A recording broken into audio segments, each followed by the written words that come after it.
guys. I'm glad I'm here. I'm glad I'm awake. Had a pretty boozy night last night. Mr. Harewood, Yes. I have it on good authority that you're going to be directing an episode this season. This is right. Yes, this is my breaking news that I'm going to be directing for episode 419, and it's my first time directing on American television. I'm very excited about it, and it's a process that has already kind of illuminated my whole idea of the business. It's been fantastic to kind of do a whole prep work and speak to the props guys, the location guys. It's a whole other way of looking at the business, and it's been really exciting. So I'm very excited about it. So how do you think this is going to compare to directing you've done in the past? Well, thank you. It's obviously going to be a lot more action, some special effects, some stunts. It's going to be cool. I'm really very excited about it. As you can see, it's like I can get all the tools out of the toy box and see what I can do with it. So yeah, it's going to be awesome. Really awesome. Pretty cool. So now your character has moved out into the general world to understand humanity better. Are we going to actually see J'onn J'onzz as a detective? You may do.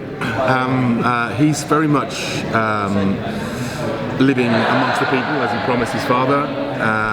But I think he's also struggling with the idea of being a pacifist. I mean, his father was determined for him to live a life of peace. But it's difficult to step back when you see people being attacked or you see people being beaten. His natural instinct is to be the Martian Manhunter. So that's going forward. I think that's going to be his struggle for the season, is whether or not he can remain a pacifist, or whether he has to step up and start punching people.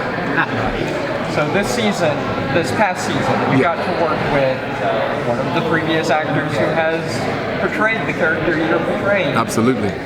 How exciting is that for you? Awesome. I mean, Carl Lumbly is just it's just a wonderful actor. Not only is he a wonderful actor, he's just a wonderful human being, and we got on really well.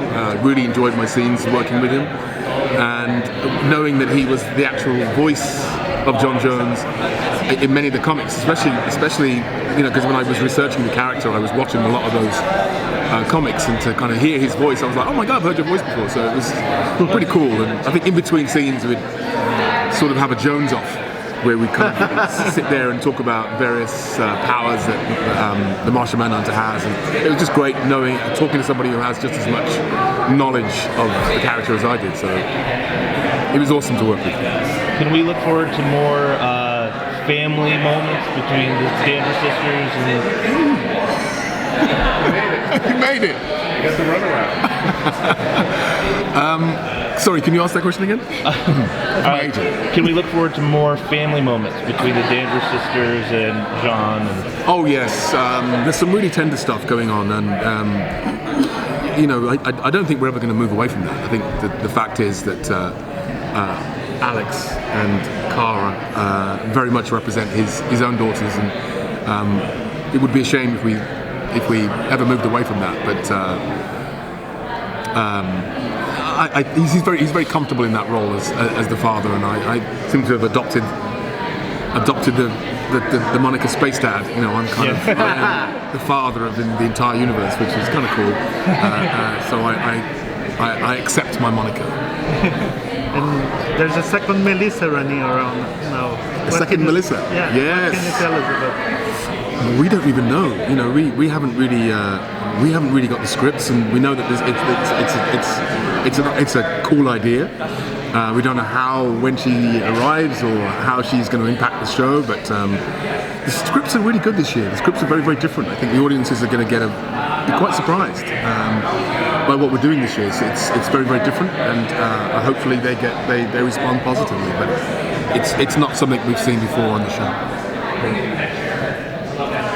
To piggyback a little off of his question, now that you're no longer working with the Danvers sisters, how does that, your character, not you, how does that affect your character's relationship with them? I don't think he'll ever truly kind of leave them. And he's always got half an eye on them and wants to make sure that they're always safe.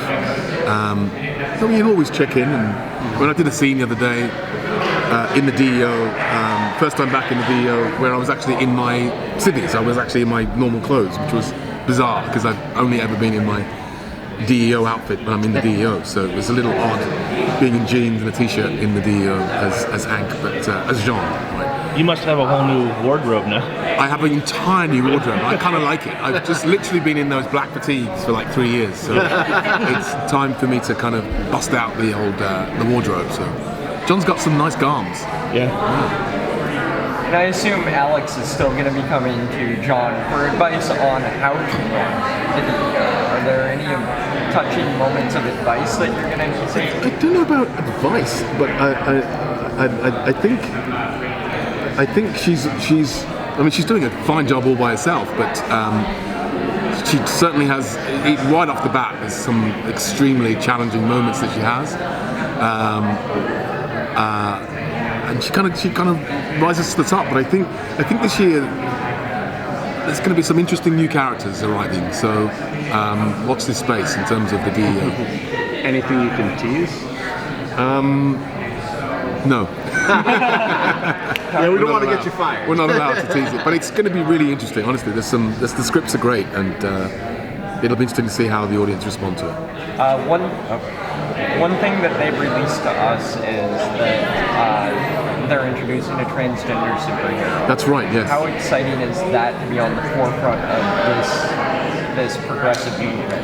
Well, the show's always been progressive, and I think it's just really exciting that we continue to kind of push limits and continue to introduce not just diversity, not just a range of diversity, myself and Makar, but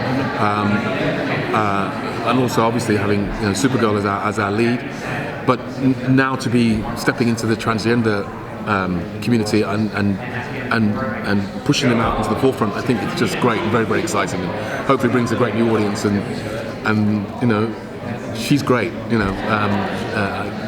you guys know who it is? Yes. She's fantastic, and just been reading a little bit about her on social media, and just looked at her resume and the articles that she's done and the things that she said. She's a force, So it's just really exciting to be working with someone like, am I allowed to say her name? Do you guys know? Yeah. I'm really excited to work with Nicole. I think she's just fantastic. And now I can say it.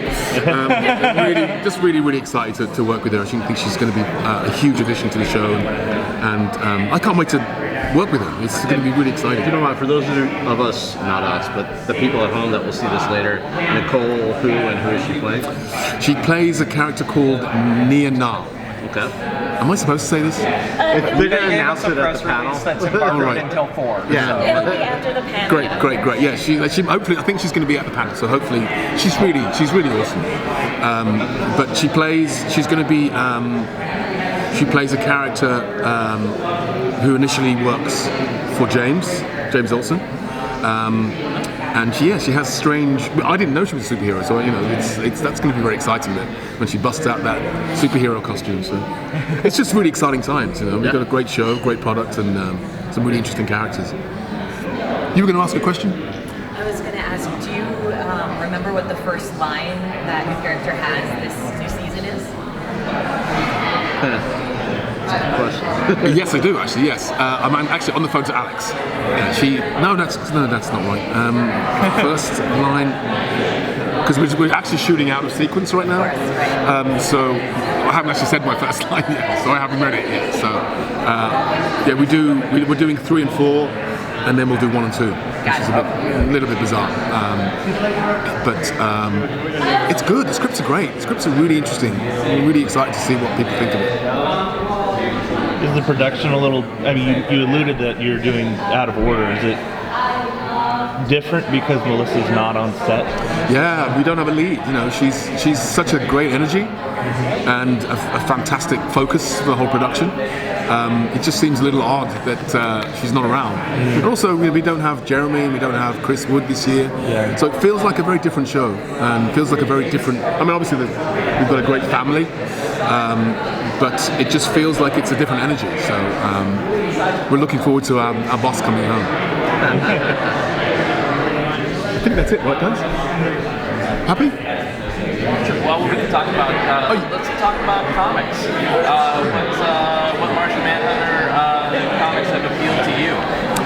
The Tom Mandrake and what was he? Is it Olias? Oh, I can't remember the guy's name. But actually, Tom Mandrake, I followed him on Instagram, and then because I read Tom Mandrake's Martian Manhunter comics, like literally cover to cover. I read all of them when I got the job. So to kind of start following him was kind of cool. And then just a couple of weeks ago, he actually drew my Martian Manhunter with his Martian Manhunter, which was pretty cool. That's pretty cool. So I was very proud of that. Good stuff. Yeah. Will we see any transformations into any other classic versions of Martian Manhunter? Do you think? I hope so. I think this is an interesting season because he's not necessarily in the DEO. So I'm looking forward to seeing what he does and where you never see where he lives, you never see where he sleeps. So it's going to be interesting to see Jean cooking and just doing domestic things. So sitting at home watching TV. Yes, exactly. Are we going to see him eat Oreos or Chocos? I did in the very first season. Yes. And I got so sick of them, I nearly was sick. And then they cut it. So hopefully I will try sneaking in some Oreos this season. It's worth going back to it. Maybe some Mars bars. Yeah, Mars bars. That's pretty cool. Yes. A little advertising like this going on. So could you elaborate on the complexity of the situation in terms of you lost your father, it was a horrible situation in terms of just him losing his memory. You have all of the memories and you're the last yeah, hopefully. Not hopefully. We'll see. Yes. Martian Manhunter. I'm going to say hopefully because you're a pacifist. Could you elaborate on the complexity of how that changes your character in terms of just having all this information? That's an interesting question. That's an interesting question. I think obviously he has a lot more. I'm trying to play him with a lot more depth. It's quite difficult because he's quite a deep guy anyway. But I guess struggling with the ideas of tradition and with what his father was talking about living peacefully. That's going to be a real struggle for John this season. How can you live according to your father's ideals when at some point you've got to kick some butt.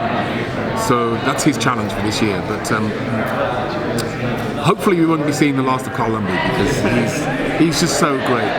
And there are plans afoot to kind of somehow make it possible that I can communicate with him from beyond because he's now a part of the Earth. So hopefully I can kind of call upon him to kind of when I'm most in need. Hopefully that will be a reality. Yeah. That's a great tease. Thank you. Yes, thank you very much. Thank you very much, guys.